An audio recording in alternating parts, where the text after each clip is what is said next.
My guest in the studio today is visionary author of great books, President Shekinah Business School, lawyer and presidential aspirant. He is a leading corporate systems development specialist in the continent, determined to give nations pride of place in the Committee of Nations. His clients include governments and corporations. He sits on the board of companies and chairs some of them. He specializes in unlocking huge potentials in people, individuals and organizations that leverage his expertise.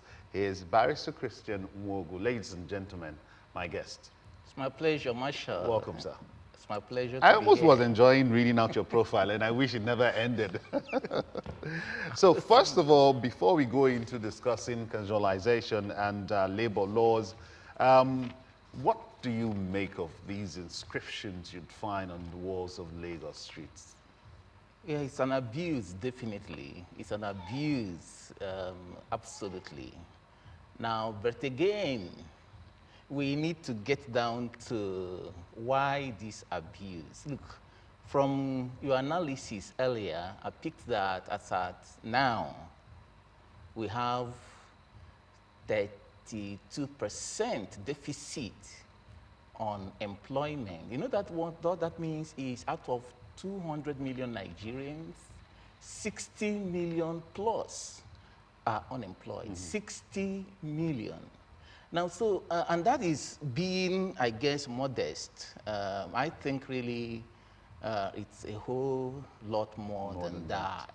Now, so with that, it becomes a market to prey on, predators. You know, I think that the people, the citizens, the nation had been left vulnerable.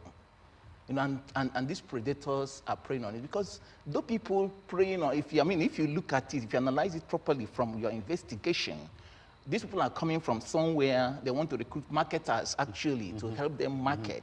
So they themselves need help. You know, they want to survive. It's a survival option that they are deploying. And then it's a whole lot of circle that we need to begin to find ways of breaking it, which I think this, your analysis is if we don't call it a starting point, it's raising the bar, it's taking it further. We need to deal with the issue of unemployment. Otherwise, schemes like this will just continue to thrive. I mean, that is about the only way to look at it. You know, we must find a way to create employment, create the employers, create micro industries, and so forth. Because I was going to ask as to what rights do people have, these people who eventually get swindled of their money and or sweet-talked into belonging to such schemes. What does the labor law cover them? Do they have some kind of labor right? But before you take that, I'd like to let our viewers know that our phone lines are open. We'd like to hear from you. We're talking about defacing of the streets of Lagos as people take to the walls to inscribe job vacancies. Some of them real, others fake. Most of them you end up in some kind of multi-level marketing scheme. We'd like to know what your experiences are or what you think or make of all of these. Call us and let's have your thoughts. Numbers to call should be up on your screen. My guest is Barrister Christian Nwogu, a legal practitioner, business expert, and a presidential aspirant. So what rights would I have if I end up being in one of those? Yeah, well, the right basically will have to be starting up a criminal prosecution by complaining to the police. And let me say this, Marshall, that people somehow shy away from these things, but if it's the way to go, because basically the criminal law has been enacted to protect the society. So if somebody swindles one, he should not be allowed to get away with it. You know, the police should be informed, and we may have a few challenges with the police, but I tell you, the Nigerian police have interacted with. When they set out to deal with something and to resolve it. To a large extent, they do resolve those things. And the person can walk to a police, make a formal complaint. Now, that's for a case of someone who's swindled. Yeah. Now, let's look at the case of someone. Of course, we know that we have some legitimate companies, some legitimate companies that are into legitimate marketing schemes or legitimate marketing. You have insurance companies, you insurance have is great. travel and tours, you have various companies Basically, that marketing is a hobnob of commerce. exactly. Now, you then have some people who are employed or who get some form of contract or get to have an association with these companies. What rights or how does the labor law cover them Okay. and their relationship with these firms? Okay, basically, what we need to resolve here as much as possible, and then it's still open to further conversations, is that employment to a large extent is a contract. It's a contract between one and another. And then, of course, it also finds expression within economics. That is demand and supply. Now, so when the demand is very high, like the demand in the labor market, apparently, obviously very high, you find that, of course, the price will become an issue. It will go down. Now, so the protection, basic protection is that the labor, just like the tenancy law, protects the worker, especially when he's inside. You know, ensures that sick leaves are adhered to, annual leaves are recognized, job time are recognized, weekends are recognized, mode of termination and mode of recruitment are followed, and if they're not followed, one can get a redress. Now, but in terms of business, where somebody comes and says, look, there is job to be done, and it's going to be, payment will be based on productivity. Yes. And now, it's not exclusive to Nigeria. It's what runs the economy. In fact, I think that, now the point is, when people come in, some people make great money. Some people will prefer to do that. I mean, get an insurance policy of 100 million, and you go with 15 million from nowhere. I mean, from the scratch, putting no investment into it. So to that extent, it's great. It's commerce. And somebody is getting big, and people are getting big. On it. Sometimes if you get close to them and you want to take them away, they say no.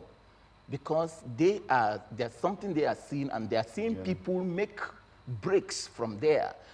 So it's basically commerce. The point is, when people now want to shortchange that process, that is, maybe somebody actually secures a job and is not paid.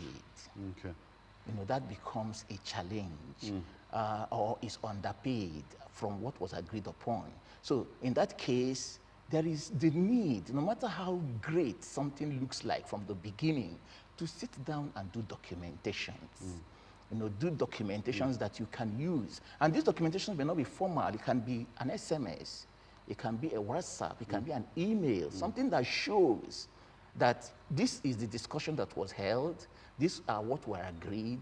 And then you just leave it, because eventually you may need to fall back on it. Otherwise, some people don't give what even others are entitled to if you don't have documents to back them up. If that's the area you're going to. Yeah. So, but it still falls back to the police again. It still falls back No, to. it's not. This one is not really police. This one is, well, you see, there are many ways of enforcement. Okay.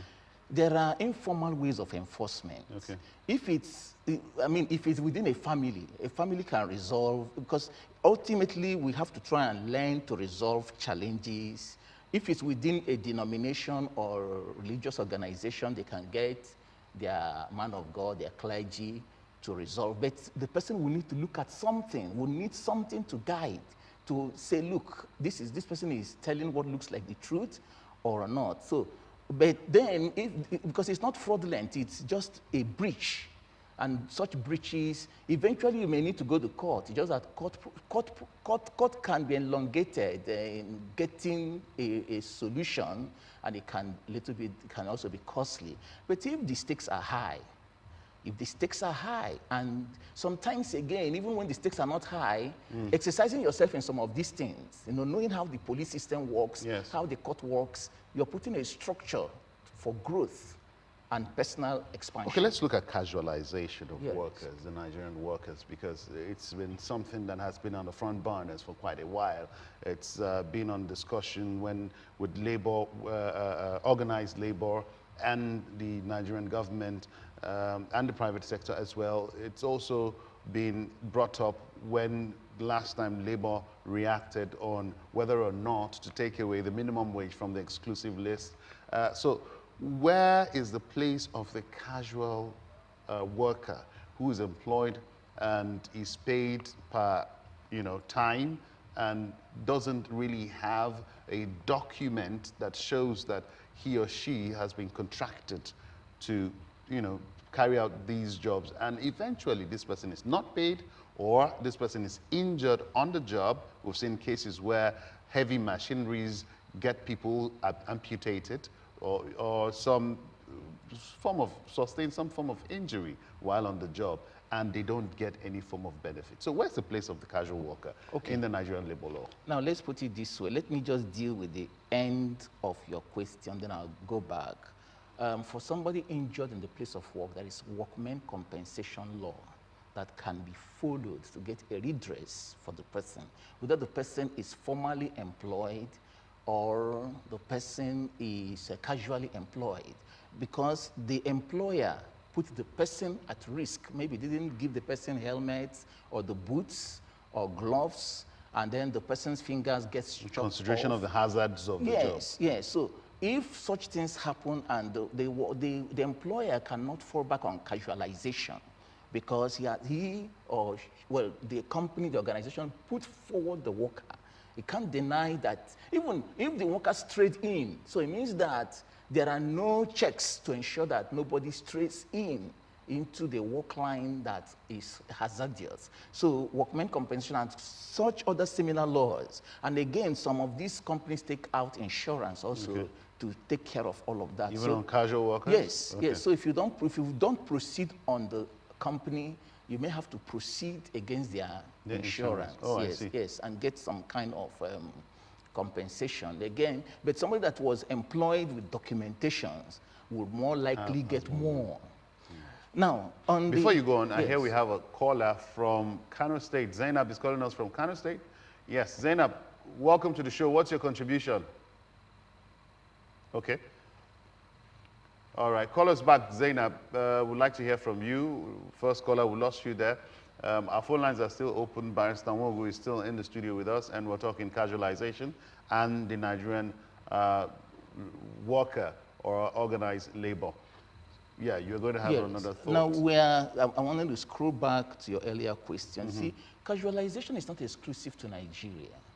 It's something global. It's people employ casually. Some of Nigerians studying outside of Nigeria, they get to be able to live and survive and sustain maybe those schooling through some of these casual works. Oh, I see. Now, the point here is that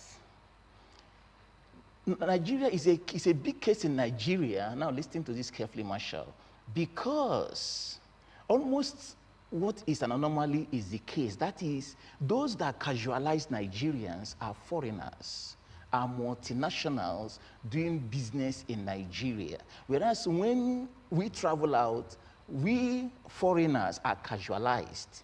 In Nigeria, foreigners casualize Nigerians. Now, that's a big challenge. That's big. Because really, Nigerians are supposed to own these conglomerates, are supposed to run them. But the mindset is not there. The educational system does not gear towards producing the employers.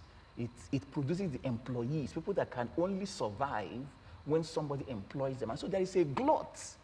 Each year, we churn out a glut of people that will stand on the queue waiting to be employed. And then eventually, there is not enough work to go around. And then the option of casualization becomes a big option, sometimes something to give testimony for. But that should not be the case. It's not something you and I can deal So with. we end up celebrating mediocrity. That's, I don't know what it's about, entrenching it, structuring it. And these things, we must deal with them. You know, Nigerians and our leaders should look at all of this.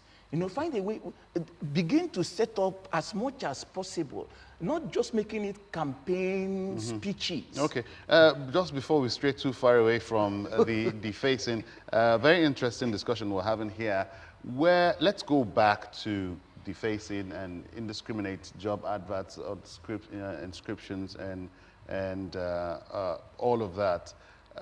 What would you have the government do to clamp down on such indiscriminate advertisements and people that might take advantage of the, if you want, for lack of a better word, system, or that, you know, style of advertisement, or, you know, offering people jobs to defraud them? How can the government come in here? First and foremost, because we must deal with the ailment. What we are seeing are the symptoms, the things that are true. Because, look, what the first thing government must do is to provide jobs, or to provide enablement. The government may scarcely provide all the jobs.